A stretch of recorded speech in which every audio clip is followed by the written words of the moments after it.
Canada has the worst housing affordability within the OECD, and it isn't even close. Comparing to 23 other countries, Canada is worse than Australia. It's worse than the USA. It's even worse than Switzerland. In fact, Canada has experienced the sharpest rise in the home price to income ratio over the past 2 decades. It's up more than 80%. A home that cost 3 years' income in 2004, today, that has risen to 5.5 years. As a top 1% realtor in Vancouver, I see the daily struggle of housing affordability within our city. But it's sometimes hard to recognize just how extreme our housing affordability has become until we reference it to what has happened in other countries from around the world. Today, I'm going to show you 6 charts that clearly demonstrate just how unaffordable Canada has become compared to other countries. And they are truly shocking. Let's have a look. To frame up this video, let's first get an understanding of exactly what the OECD is to get a view of which countries we are going to compare Canada to. The OECD, or Organization for Economic Cooperation and Development, is an international organization of 38 member countries with market economies that promotes democracy and policy cooperation. I'm sharing a graphic that shows the 38 countries that are within the OECD, which includes Australia, Austria, Belgium, Canada, Chile, Colombia, and so on. The second thing to understand is exactly how we measure housing affordability. Quite simply, it is defined by the income to price ratio for single-family homes. When it comes to Canada, understandably, housing affordability deteriorates at different rates across this vast country. For example, let's look at Kitchener-Waterloo and compare it to Edmonton. When we look back to 2004, the price to income ratio was 3.28 and 3.02 respectively. Fast forward to 2024, and the contrast between those two areas couldn't be bigger. In Kitchener-Waterloo, the price to income ratio soared 123% to 7.3, meaning the average home now costs more than 7 times a typical household pre-tax income. Meanwhile, Edmonton's ratio rose a much more modest 34%. To 4.1. That's still a hit to affordability, but it's nowhere near the crisis unfolding in Southern Ontario, where home prices have completely outpaced what middle-income families can reasonably earn. Now let's take this contrast when looking at other countries within the OECD. There are 13 countries with really accurate data sets that we can use for comparison. Have a look at this chart, which shows the changes in home price to income ratio from 1979 to 2024.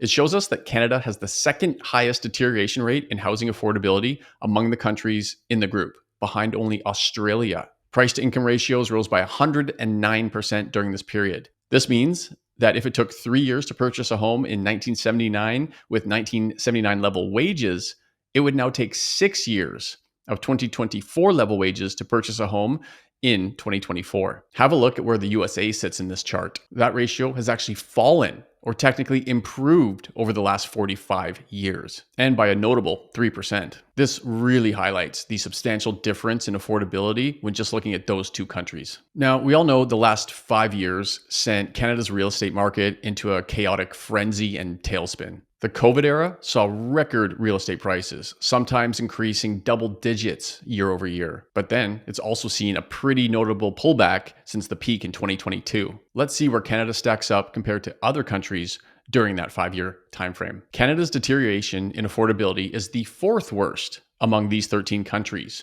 with Australia, the United States, and Switzerland all experiencing larger increases in the price to income ratio. On the other hand, 5 of these countries experienced increased affordability over the last 5 years, with Finland improving this ratio by 15%. This chart definitely demonstrates that houses don't simply go up in price, and definitely not everywhere. When we apply this data to look back over 10 years, Canada stands out as the clear frontrunner in housing unaffordability. Our national price to income ratio has surged by roughly 40%, far outpacing every other market.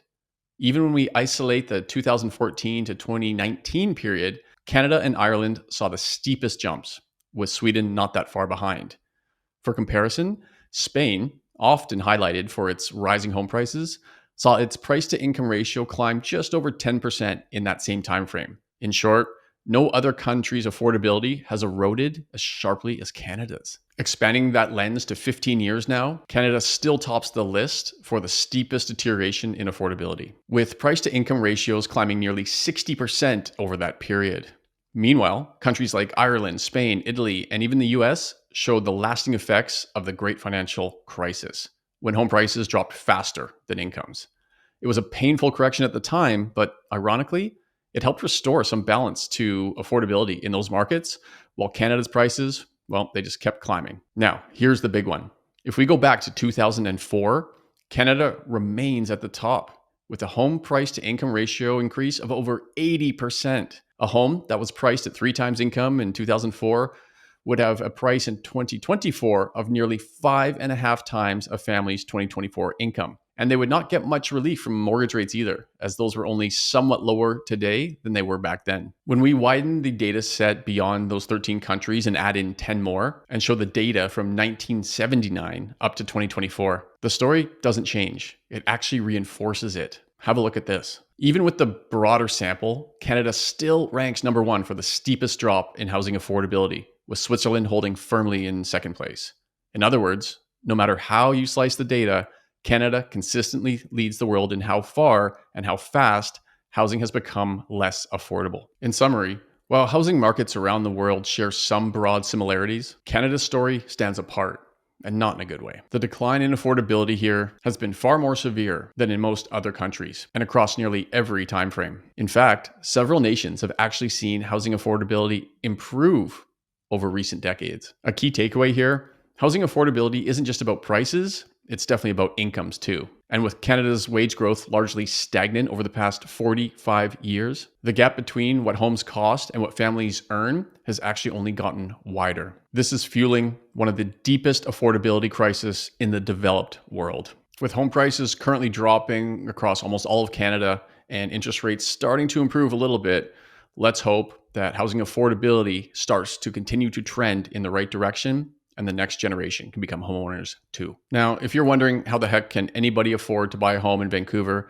well, I may be able to help. From the outside, home ownership may feel all but impossible, but I've been able to help a lot of first-time home buyers go through the process and get a firm understanding of what they can actually afford. Some thought they would never be able to become a homeowner in Vancouver, and today, they are now happily living in a home that they call their own. Sometimes it's just a matter of getting started, working with a professional, and uncovering how the process truly works. If this is something you would like to explore, I'd be happy to help. Feel free to connect with me anytime. All of my contact information is below. Thanks for watching and take care.